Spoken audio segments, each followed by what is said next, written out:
Halo semuanya, salam damai Kristus bagi kita semua. Kali ini kita akan simak salah satu video dari Kainama dengan kawan-kawannya yang sedang masih berusaha untuk mengemis Yesaya 29 ayat 12 kepada Muhammad. Saya kalau jadi muslim itu saya malunya luar biasa. Karena apa? Karena sudah dibilang bahwa ayat itu tidak cocok dengan Muhammad. Bahkan ayat itu memukul Muhammad sebagai nabi palsu. Tapi masih mau datang untuk membenarkan diri mereka, masih mau melakukan pembenaran terhadap Muhammad sebagai nabi dari Tuhan. Itu kan namanya bebal. Saya kalau jadi seorang muslim, saya langsung keluar dari Islam biarpun saya tidak suka dengan agama Kristen. Saya keluar dari Islam, lalu saya menjadi seorang ateis daripada saya tinggal di dalam Islam, tetapi memalukan bagi orang-orang yang menyimak segala sesuatu yang saya tunjukkan hanya untuk membela kebohongan-kebohongan dari Al-Quran dan Allah Subhanahu wa Ta'ala. Itu kalau saya. Tapi mereka karena mereka sudah muka mereka itu sudah tebal, mereka itu sudah menjadi orang yang memang sangat bebal untuk melihat kebenaran dan ketidakbenaran, maka yang mereka lakukan yaitu hanya bisa mengeluarkan satu kebohongan untuk menutupi kebohongan yang lain. Itu saja yang mereka lakukan terus-menerus supaya mereka dianggap di dunia yang waras ini. Tapi setiap orang waras akan melihat mereka sebagai orang gila yang mencoba peruntungan mereka menjadi orang waras dengan menolong kebohongan. Itulah Muslim yang sekarang, Kainama, Menahem Ali, Donditan, dan kawan-kawan mereka. Nah, sekarang kita akan simak usaha mereka kembali dalam melihat Yesaya 29 ayat 12. Mari kita simak videonya. Saya tukang nyanyi. Nah, dan apabila kitab itu diberikan kepada seorang itu 12. 13-nya, dan Tuhan berfirman, oleh karena bangsa, saudaraku Kristen dan Katolik dengan segala rasa hormat, ya. Dengan segala rasa hormat, ya. Bukan aku menyanggah, tapi kalau saudaraku Kristen dan Katolik pakai ayat ini lalu bilang Kainama menipu orang Islam dan mengatakan 29:12 itu kalau dicocokkan kepada Rasulullah Muhammad SAW, lalu menyatakan Kainama itu bahwa Kainama mengatakan bahwa Rasulullah adalah nabi palsu. Saya rasa, aduh, ini justru yang saya pertanyakan hermeneutikanya yang menyanggah saya di video itu. Dia tahu hermeneutika enggak? Kan hermeneutika ada 18 sampai 21 poin. Di antaranya ada hermeneutika ayatiyah. Iya dong. Itu semua orang tahu, nggak perlu ini, semua orang tahu. Dan di dalam hermeneutika juga ada eksegese. Ayolah, saya nggak mau terlalu rumit gitu loh, karena rahmatan lil alamin mengajak saya untuk jangan terlalu rumit lah. Allah itu memberikan segala sesuatu gamblang supaya umat gamblang menyerapnya dan mengaplikasikannya di dalam kehidupan beribadah sehari-hari sebagai gambaran connection between the creation with their creator. Itu aja. Jadi kenapa dibikin pusing gitu loh? Bukan berarti juga harus harafiah. Kita harus dengarkan juga om pendeta profesor, tante pendeta profesor yang memberikan tafsir-tafsir yang baik, buku-buku dari buku tafsir dari para ahli teologi yang baik gitu loh. Dan Tuhan berfirman oleh karena bangsa ini, come on, lihatlah 12-nya itu ya seorang. Sebentar, saya ingin komentar tentang pernyataan dia tentang hermeneutika ayatiyah. Mungkin maksud dia adalah penafsiran ayat per ayat. Jadi penafsiran ayat per ayat itu dia tidak terlepas dari konteks ayat sebelumnya dan ayat sesudahnya. Jadi adalah bodoh ketika orang mau menafsirkan ayat Alkitab hanya satu ayat lalu tidak mau mengaitkan ayat itu dengan ayat yang sebelumnya dengan ayat yang sesudahnya. Kita tahu hermeneutika, orang-orang Kristen itu terpelajar dalam menafsirkan Alkitab, tidak seperti Muslim yang tidak tahu menafsirkan Alkitab. Kita tahu menafsirkan Alkitab. Jangan ajari kita tentang hermeneutika. Kamu yang harus belajar dari kita, karena Allah Subhanahu wa Ta'ala sendiri mengatakan bahwa orang-orang Yahudi dan orang-orang Nasrani itu adalah ahli kitab. Masakan ahli kitab mau belajar kepada orang yang bukan ahli kitab, kepada umat yang buta huruf? Itu kan bodoh. Itu sama saja seperti Anda yang baru masuk TK mau belajar membaca, malah mengajari guru Anda yang sudah pintar membaca untuk mengenal huruf. Itu pikiran logika terbalik dari Muslim. Jadi ayolah, Tidak usah berkor-kor tentang hermeneutika. Semua orang Kristen yang belajar tentang Alkitab paham hermeneutika, paham penafsiran ayat per ayat. Mereka tidak boleh melepaskan ayat 1 terlepas dari ayat sebelumnya atau ayat sesudahnya untuk hanya mendukung argumentasinya. Tidak bisa. Alkitab itu satu narasi utuh. Dia tidak bisa terpisah dari ayat sebelumnya, bahkan tidak boleh terpisah dari pasal sebelumnya dan pasal sesudahnya. Jadi kayak nama, aduh sudahlah, tidak usah menjual omong kosong untuk mengatakan bahwa orang Kristen harus paham hermeneutika. Kami sangat paham hermeneutika melebihi Allah Subhanahu wa taala. Iya, kami sangat paham hermeneutika melebihi Allah Subhanahu wa taala. Allah Subhanahu wa taala bahkan tidak paham hermeneutika. Muhammad bahkan buta huruf. Kenapa saya katakan bahwa Allah Subhanahu wa taala tidak paham hermeneutika? Karena menafsirkan ayat-ayat Alkitab saja tidak bisa. Malah malah jatuh kepada kesimpulan-kesimpulan yang tidak pernah ada di dalam kekristenan. Oke, mari kita lanjut. Itu loh. Memang perikop ini berbicara tentang bangsa yang buta. Tapi di ayat 12 itu specifically dikatakan seorang.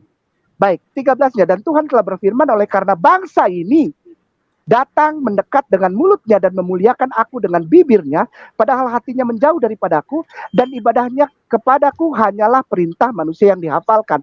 Kalau ini diklaimkan kepada Rasulullah Muhammad SAW yang aku ikuti sebagai umat Islam, maka itu jelas-jelas salah. Kenapa? Karena aku punya pegangan Bismillahirrahmanirrahim. Zalikal kitabul la raiba fihi hudalil muttaqin.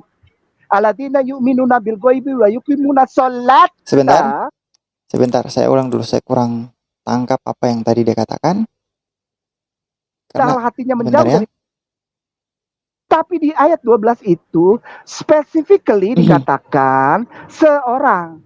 Baik, 13-nya, dan Tuhan telah berfirman, oleh karena bangsa ini datang mendekat dengan mulutnya dan memuliakan aku dengan bibirnya, padahal hatinya menjauh daripadaku. Dan lihat, dia lompat. Lihat, dia lompat ayatnya. Dia menjelaskan bahwa ayat 12 itu apa spesifiknya kepada seorang. Hanya sampai di situ.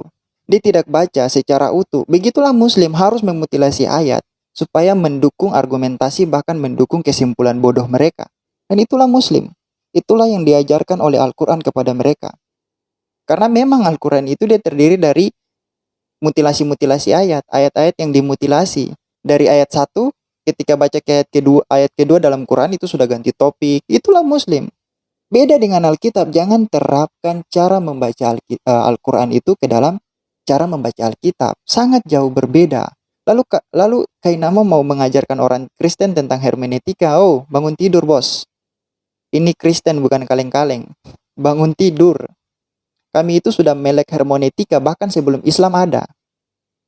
Kami itu sudah melek hermeneutika bahkan sebelum Islam ada. Jadi tidak usah mengajar kita tentang hermeneutika. Itu hanya membuang-buang waktu kalian sebagai orang buta huruf. Belajar membaca lagi. Kita lanjut. Ibadahnya kepadaku hanyalah perintah manusia yang dihafalkan. Kalau ini diklaimkan kepada Rasulullah Muhammad SAW yang aku ikuti sebagai umat Islam, maka itu jelas-jelas salah. Kenapa? Karena Oke. Jadi lihat, orang ini memang betul-betul sangat munafik. Begini, dia bicara tentang hermeneutika, tapi dia memutilasi ayat 12 dengan ayat 13. Kan sudah dikatakan bahwa konteks keseluruhan Alkitab Yesaya itu berbicara tentang bangsa yang buta, bangsa yang bebal, bangsa yang melawan Allah. Bangsa yang nantinya akan dihukum oleh Allah karena kebebalan mereka, karena kebodohan mereka, karena mereka menentang Allah. Tapi kenapa ayat 13 itu tidak mau diterima? Kalau memang kalian mau menerima ayat 12, maka kalian juga harus menerima ayat 13. Itu konsistensi di dalam hermeneutika. Itu konsistensi di dalam hermeneutika. Jadi kita lihat di sini siapa yang bodoh? Kainama yang bodoh dalam menafsirkan Alkitab. Karena begini, dia bicara tentang hermeneutika, tapi dia tidak paham bagaimana cara menafsirkan Alkitab, bagaimana cara membaca Alkitab. Orang Kristen itu membaca Alkitab tidak sama seperti mereka membaca Al-Quran. Mereka membaca Alkitab ayat 12 memiliki kaitan dengan ayat 13, memiliki kaitan dengan ayat 14, begitupun selanjutnya. Bahkan pasal itu kalau misalnya ada kaitan dengan pasal sebelumnya, itu juga dibaca secara kesatuan. Bahkan bisa juga dibaca secara keseluruhan dengan pasal sesudahnya. Itu hermeneutika di dalam kekristenan, Pak Kainama. Tidak perlulah kalian mengajar kita tentang hermeneutika. Nabi kalian masih buta huruf, ajari dia dulu huruf-huruf untuk membaca. Nabi kalian tidak tahu membaca, ajari dia dulu untuk membaca. Jadi kita lihat, saudara-saudara lihat, bahwa Kainama ini dia tidak konsisten. Dia hanya mau kutip ayat 12 lalu mau mengklaim bahwa itu untuk Muhammad, tapi dia tidak mau mengambil ayat 13, 14 yang masih memiliki kaitan dengan ayat 12. Yang secara keseluruhan itu bercerita tentang bangsa yang buta. Jadi kalian lihat siapa yang penipu? Yang Kainama penipu. Kainama yang penipu. Lanjut. Aku punya pegangan. Bismillahirrahmanirrahim. Zalikal kitabul la raiba fihi hudalil muttaqin. Alladzina yu'minuna bil ghaibi wa yuqimuna sholata wa mimma razaqnahum yunfikun. Salat itu bukan dari Rasulullah Muhammad sallallahu alaihi wasallam. Salat itu dari Allah, ya. Dan tata ibadahnya tidak dihafalkan tapi masuk ke dalam hati. Ya, begitu ya saudaraku Kristen dan Katolik. Ya, dengan segala rasa hormat ya. Aku tidak Nah, kalau memang kalian mengklaim seperti itu, maka jangan datang kepada Yesaya 29 ayat 12. Itu saja, sesimpel itu saja. Jangan datang ke Yesaya 29 ayat 12. Karena Yesaya 29 ayat 12 itu sedang tidak berbicara tentang seorang nabi yang akan datang. Seorang nabi yang buta huruf. Tidak, Yesaya 29 ayat 12. Keseluruhannya itu sedang berbicara tentang bangsa yang buta, bangsa yang bebal, bangsa yang bodoh. Bahasa kasarnya adalah bangsa yang goblok. Itu sebenarnya bodoh juga bahasa kasar sih. Jadi kalau hanya datang untuk mengemis satu ayat dalam Alkitab, mending jalan jauh-jauh, belajar membaca dulu, belajar. Tidak mungkin kan saya kutip satu ayat Al-Quran lalu saya bilang, oh ternyata ayat ini mengatakan begini tentang Allah Subhanahu Wa Taala yang begitu negatif. Tidak mungkin kan? Pasti kalian akan menentang hal itu. Begitu pula dengan kalian harus membaca Alkitab itu. Jangan seperti itu. Nanti kalau kita buat Al-Quran seperti yang kalian lakukan. Jadi kita menggunakan standar yang kalian lakukan. Kalian malah ngamuk-ngamuk, demo, bilang penistaan. Padahal kalian sendirilah yang menabuh gendang peperangan itu. Peperangan argumentasi maksudnya. Jadi Kainama, ayolah. Muslim, ayolah. Kalau kalian memang mau supaya Muhammad dan Allah Subhanahu Wa Taala itu tenang di alam baka, maksudnya di neraka, tidak usah datang untuk Alkitab. Kasihan. Kita bosan untuk bukan bosan sih. Kita rasa kayak gimana ya? Kasihan juga untuk membuktikan bahwa Muhammad itu adalah nabi palsu. Kita kasihan juga untuk membuktikan bahwa Muhammad dan Allah Subhanahu Wa Taala itu ada di neraka. Kita sangat kasihan. Kasihan untuk menyatakan kebenaran itu. Tapi ya mau gimana lagi, namanya kebenaran tidak boleh disembunyikan. Iya kan? Yang namanya kebenaran kita tidak boleh sembunyikan. Jadi kalau untuk saudara-saudara muslim masih mau datang untuk Alkitab, mengemis ayat-ayat Alkitab, tapi di satu sisi menghujat ayat-ayat Alkitab, saya kasihan terhadap kalian. Kasihan. Sungguh saya kasihan. Sebagai orang Kristen, hal-hal seperti ini itu seperti hiburan tersendiri untuk kita gitu. Ya walaupun di satu sisi kita kadang emosi juga karena kalian memperkosa kitab suci kami. Membaca kitab suci kami sebagaimana yang kalian inginkan, bukan sebagaimana yang Alkitab inginkan. Kalian menaruh kesimpulan kalian ke dalam kitab suci kami, padahal Alkitab tidak boleh dibaca seperti itu. Tapi ya udahlah, kita lanjut aja.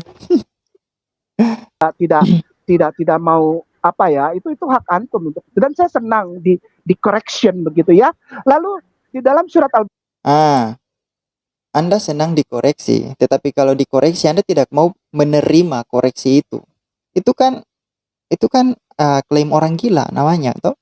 Kalau misalnya Anda senang dikoreksi, Anda harus belajar dari koreksi itu dan jangan mengulangi hal yang sama, yang salah. Anda sudah dikoreksi, Anda masih juga mengulang. Itu kan bodoh. Itu Ya namanya juga orang bebal, susah juga dibilangin. Jalan satu-satunya ya kita have fun dengan mereka. Aduh, kayak nama ini memang stand up comedy paling good sudah. Ya namanya juga umat Nabi buta huruf, ya mau gimana lagi. Baqarah yang biasa kita anakku aja Atta biasa baca ini 3 ayat terakhir. Bismillahirrahmanirrahim. Amana rasulu bima. Ingat kan? Unzila ilaihi mirabbih wal mu'minun kullun amana billahi wa malaikatihi wa kutubihi wa rusulihi la nufariku baina ahadim mirasulih wa qalu sami'na wa ata'na ghufranaka rabbana wa ilaikal masir. Sadaqallahul ladzim. Astagfirullah. Ada beberapa poin yang aku mau berikan. Pertama, orang Islam dan aku sebagai mu'alaf bukan menghafalkan, tapi dimasukkan ke mulut dan tinggal di dalam hati. Ya, begitu ya. Rasulullah itu bukan mengajak orang menjauh seperti ayat 13. Ya, padahal hatinya menjauh. Di dalam Al-Quran surat Al-Baqarah ayat 186, di situ jelas-jelas dikatakan Bismillahirrahmanirrahim. Wa itsa sa'alaka. Jadi lihat, kayak nama ini dia apa? Tubruk sana sini. Dia nabrak sana, nabrak sini. Padahal sudah jelas-jelas bahwa memang ayat itu tidak sedang berbicara tentang si Nabi buta huruf. Tidak. Dia nubruk sana, nubruk sini. Sudah dikatakan ulang-ulang bahwa Yesaya 29 itu bukan nubuatan tentang seorang nabi. Bukan nubuatan tentang Nabi buta huruf. Dan kalau mau membaca Alkitab, itu harus baca secara utuh. Tapi karena Kainama adalah orang bodoh, buta huruf, ngaku-ngaku sebagai seorang yang intelektual, tapi otaknya minim, jadi dia seperti ini. Saya bukannya mau menyerang pribadi Kainama, bukan. Tapi saudara-saudara perhatikan, dia dari tadi nubruk sana nubruk sini.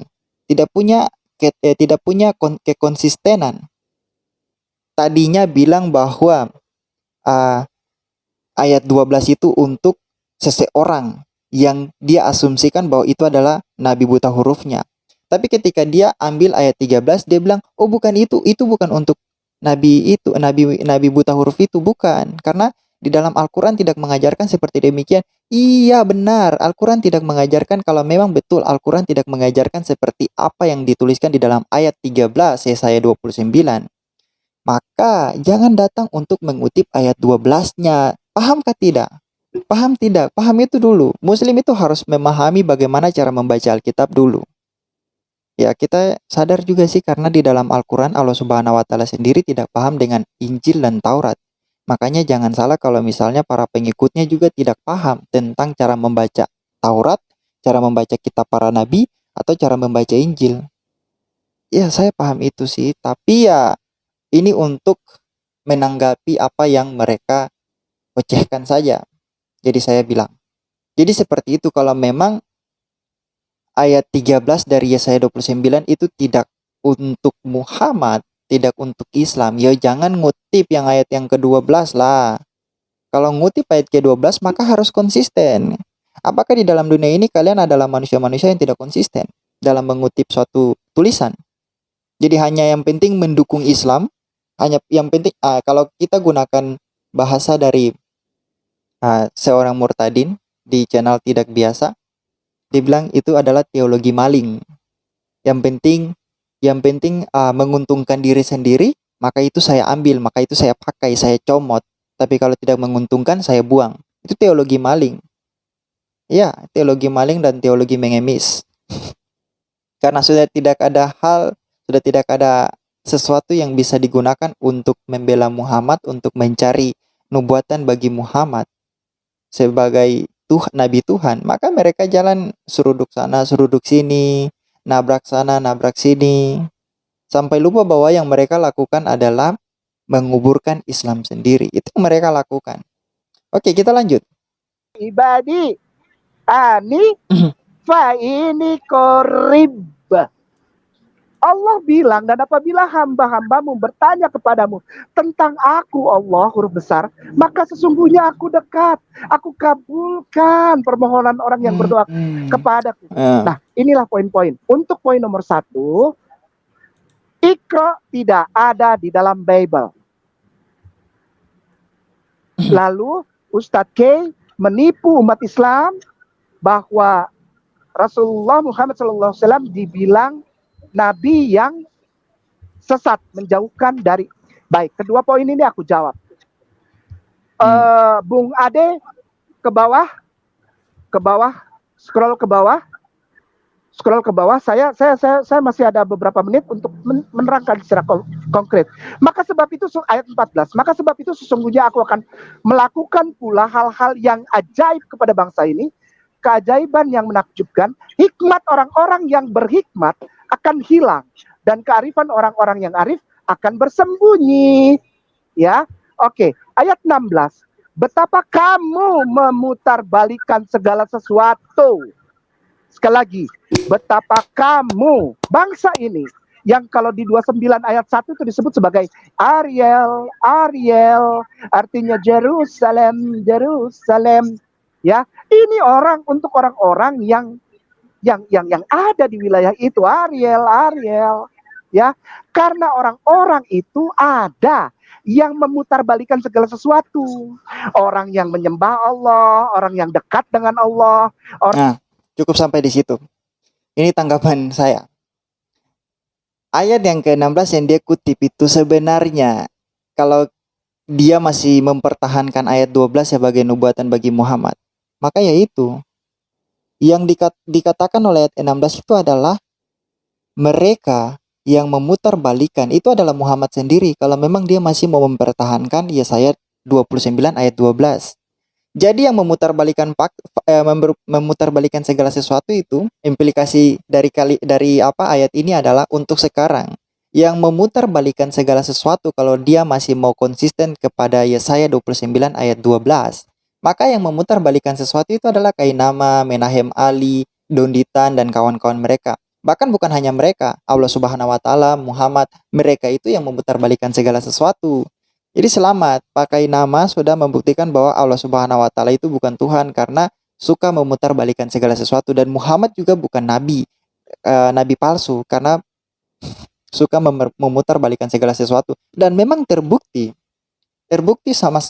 sekali kalau memang Muhammad dan Allah Subhanahu wa taala itu memang ahli dalam memutarbalikkan segala sesuatu, memutarbalikkan fakta, memutarbalikkan. Misalnya saja Allah Subhanahu wa taala bilang bahwa Miriam, saudari Harun, itu adalah ibunya Isa. Padahal time gap-nya itu, padahal jangka waktu kehidupan mereka itu jauh, itu sekitar 1500-an tahun. Itu bukankah itu satu pemutarbalikan fakta, suatu pemutarbalikan sesuatu? Atau begini, kalau kalian menganggap bahwa Isa adalah Yesus Kristus dalam Alkitab, maka di sini Allah Subhanahu wa taala memutarbalikkan sejarah, yang mana sejarah mencatat Yesus Kristus mati dan bangkit pada hari ketiga. Tetapi Al-Quran mengatakan bahwa Isa Al-Masih, kalau itu adalah Yesus Kristus, Isa Al-Masih itu tidak mati, tapi diangkat ke surga dan digantikan dengan orang lain. Pertanyaan saya adalah, siapa yang menggantikan Isa Al-Masih itu? Itu saja Muslim tidak tahu. Dan bahkan proses penyaliban itu juga pemutarbalikan sesuatu, pemutarbalikan sejarah. Jadi siapa yang pemutarbalikan sesuatu di sini menurut Yesaya? Islam. Islamlah yang memutarbalikan segala sesuatu. Islam memutarbalikan sejarah, memutarbalikan fakta, memutarbalikan iman. Segala sesuatu yang ada di dalam Islam itu memutarbalikan dari yang benar menjadi yang salah. Islam bukan datang untuk memberikan kebenaran bagi orang. Tidak, Islam datang itu untuk menyesatkan orang. Muhammad datang itu untuk menyesatkan orang. Itulah yang dikatakan kalau misalnya konsisten dengan perkataan di dalam Yesaya 29 ayat 12. Kalau kalian konsisten. Jadi sebenarnya Tuhan di dalam Alkitab itu sedang mengutuk Muhammad, itu sedang memarahi dan akan memberi hukuman kepada Muhammad. Itu saja intinya, poin itu saja, dan saya sangat setuju bahwa Yesaya 29 ayat 12 untuk Muhammad. Kalau kalian konsisten bahwa Muhammad adalah nabi palsu, karena memang itu tidak bisa diganggu gugat. Pembacaan itu tidak bisa diganggu gugat. Kalau memang kalian setuju bahwa itu untuk Muhammad, maka saya juga setuju bahwa itu untuk Muhammad, karena Muhammad itu adalah pembohong, penipu, orang-orang yang suka memutarbalikkan segala sesuatu, orang yang suka membangkang terhadap Allah, Tuhan yang benar, terhadap Tuhan yang benar yaitu Yahweh. Dan itulah Muhammad, itulah Allah Subhanahu wa taala. Saya sangat setuju. Itu adalah nubuatan bagi orang-orang yang akan dihukum oleh Tuhan. Jadi kalau mau bilang bahwa Yesaya 29 ayat 12 itu adalah nubuatan untuk Muhammad, selamat. Mau gunakan cara apapun, ayat itu tidak akan bisa, pembacaan itu tidak akan bisa keluar dari konteksnya. Tidak bisa. Konteksnya adalah hukuman bagi bangsa bebal, hukuman bagi bangsa yang melawan Allah, hukuman bagi bangsa yang bodoh. Tidak bisa keluar dari konteks itu. Oke, itu saja. Kita jumpa di video berikutnya. Muhammad adalah nabi palsu, Allah Subhanahu wa taala bukan Tuhan, dan saya harus katakan itu dengan jujur. Tuhan Yesus Kristus adalah Allah kita yang menyelamatkan kita dari dosa-dosa kita, menyertai kita hari ini, besok terus kekal, sampai selama-lamanya. Tuhan Yesus memberkati.